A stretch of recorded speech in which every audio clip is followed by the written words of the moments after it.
already being traced, because whatever requirement you're going to get, everything will go to these feature files. So let's say in every sprint you have, let's say, 10 requirements. So BA will write those requirements in these formats, and all the requirements will be part of the feature file. You have to place it here, right? So when you place it here, those requirements will be part of your project, right? And so nothing will be missed. So these requirements act as your traceability metrics in some sense, or rather in a lot of sense, because you don't really need a traceability metrics. And traceability metrics, a traditional traceability metrics looks like Excel file where you have requirements at one column, then top you have test cases, and then you map it. You put a cross and arrow, a check mark that, okay, this requirement is covered with this test case, requirement is covered with this test case. That's how traditional traceability metrics looks like. But here you don't have to, because the BA requirement is actually the test case. The problem with that approach is that the requirement and test case are two different things, and then you have to map it column wise, column and row wise, right?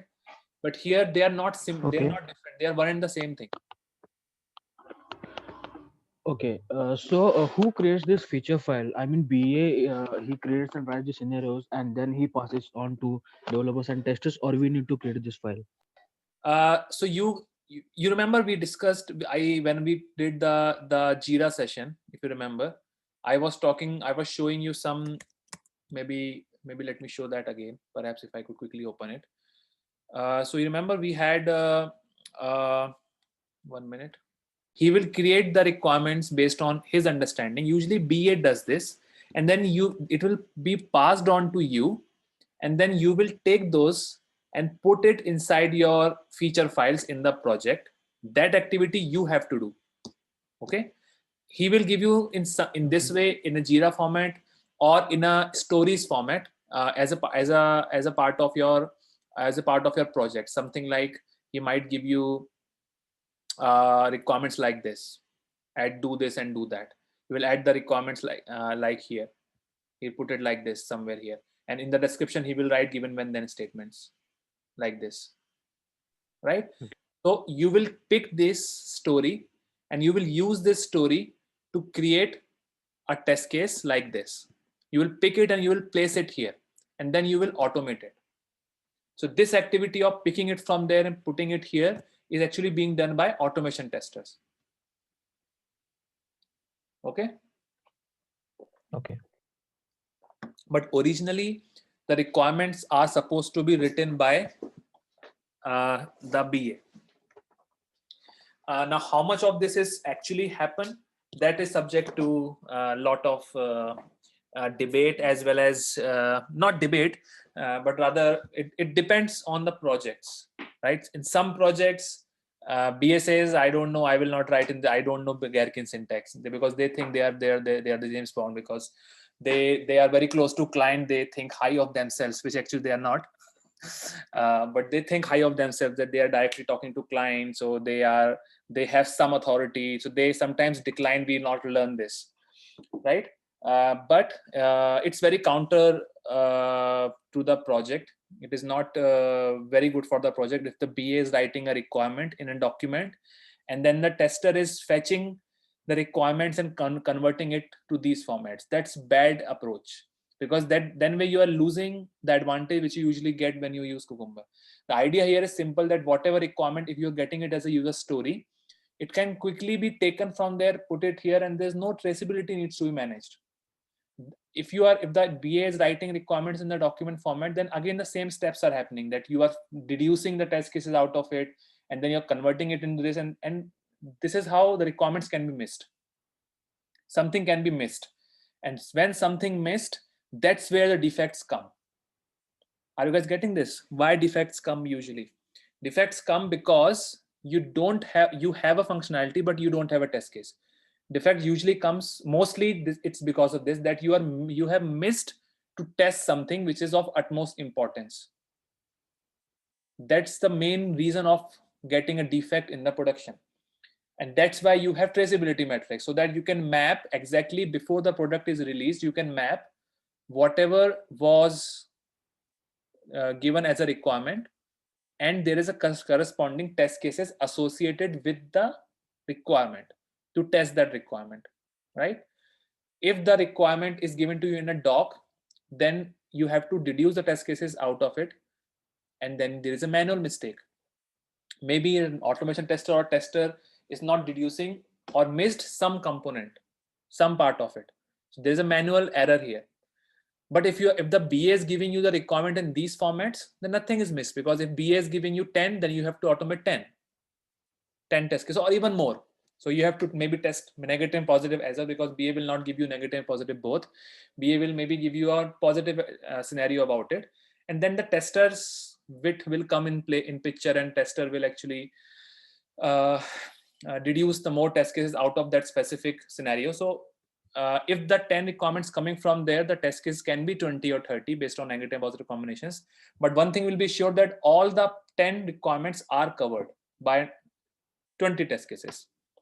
That will be there. So testers can actually break these requirements given by the BA, and they can break it into multiple test cases. That is possible. But it should not happen that BA gave 10 and you are writing 8 test cases. Then that means you are missing 2 requirements, and it's clearly visible. When this goes to review, because without review nothing goes into the code base, then when this gets reviewed, BA will catch it. BA will say where are the test cases, because these test cases goes to the BA to validate. BA can actually read these test cases and check and say, okay, everything is covered. That is a job of BA as well. In a BDD environment, BA validates whatever is being tested. If you give this thing to BA, he can validate. But if you give these things to BA, he will not be able to validate. That's the reason there were a lot of issues happening, and that's the reason Cucumber is very famous, because now BA can read it, right? BA can read the test cases and say, okay, this is covered, this is not covered. When you give this to BA, BA will say, okay, I don't know what you have done here. Okay, guys, are you getting the advantage of Cucumber? Yes. Crystal clear, or still having some doubts? See, I tried my level best to explain this, in a very layman terms. Yes. Yeah, I hope it's clear, and the more you work on it, the better you're going to get at it. As simple as that. And learning technical aspect of Cucumber is another thing, but you also ought to understand why we are doing it. You also need to, because that's very important, on knowing why you do something. Because if you don't understand the context or the purpose of using something, it will not interest you. As simple as that. So you need to really understand why, and this is also a very valid interview question as well. They will ask you why. So these are the reasons. There are 5 or 6 reasons I have just gave you. Readability, abstraction, BA can review the code, no need of traceability matrix because BA can write it in this way. 3 or 4 reasons you can quickly narrate. All right, so if this is clear, let's move ahead. Now, next thing, let me go back to so whenever you find it difficult to know what exactly to be done, you come here. This is your Bible. Treat this as your Bible for Cucumber Selenium framework. You will find everything here. Okay, step by step, what needs to be done, you'll find it here. So next step is this. Add feature file. We have added feature file under test resources. This is our feature file. Assume these are given to you by business analyst, right? So you have given you're given this file by business analyst. You have added it here. Now, what's the next step which needs to be taken? Next is you need to add a runner file, right? So in runner file, what you will do? You have to go to this folder, test Java com vision IT.automation. You have to create a package here under test.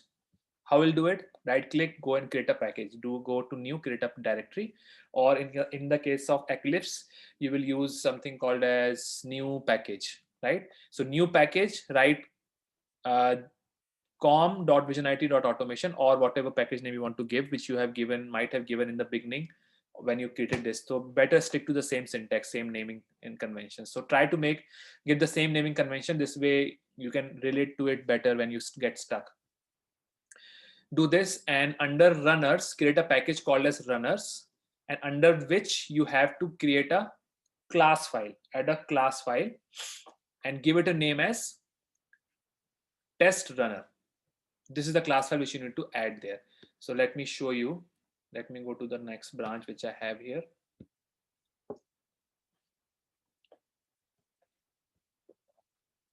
You see, I have created a package com.visionit.automation under which I have runners, and then I have a file called as test runner.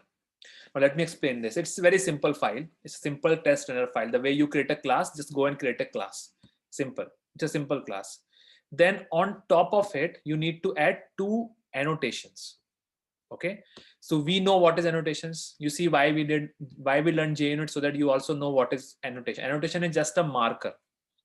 Okay, so in Java you have a concept called as annotation, which is used as a labeling mechanism or marking mechanism. So you are labeling something, right? You're labeling, in this case you're labeling a method, and thereby you are telling the JUnit that this method is a type of a test, right? The same way Cucumber has given you some set of annotations.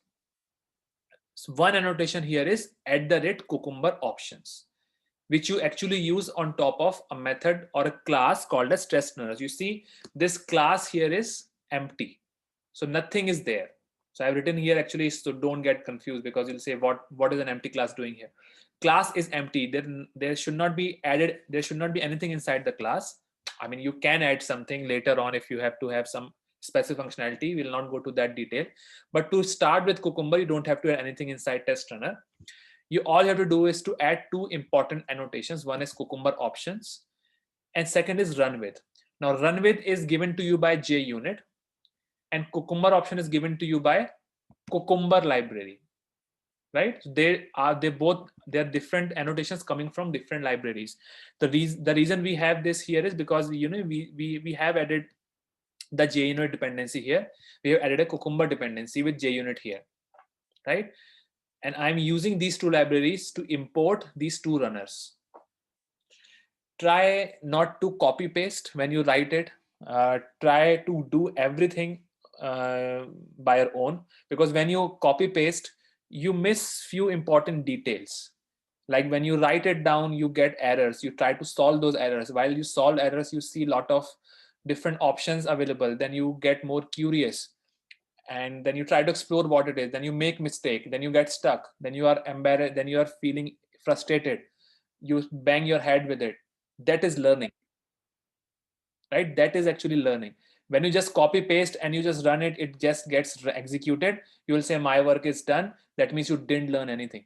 You just copy pasted, right? So don't do that. Try to write, let the errors come, let everything be read, try to solve it, take pictures, put in the group. I'll help you out. And while you solve it, you see a lot of things here and there, and that's what the real learning is all about.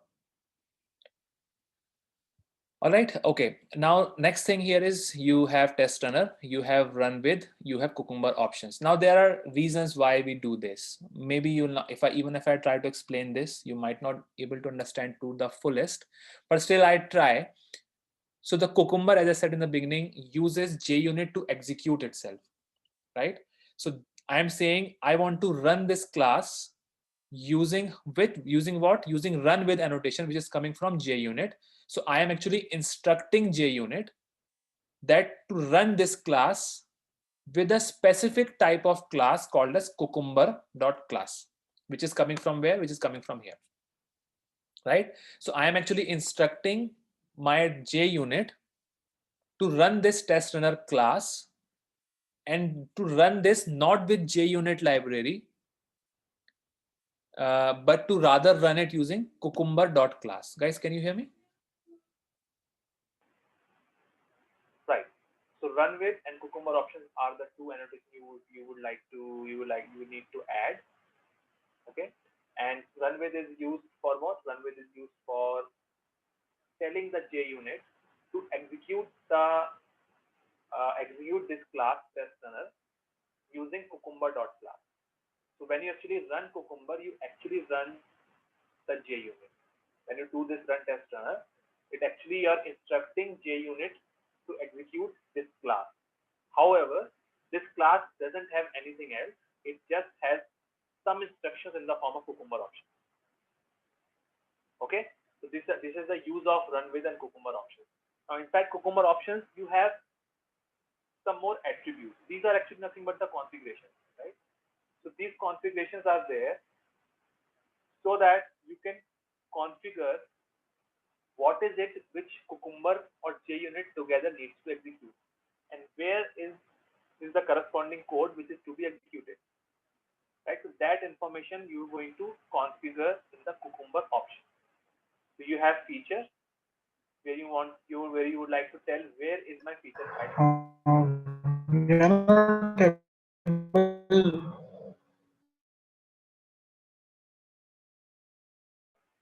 Okay guys, I think you guys are not able to hear me.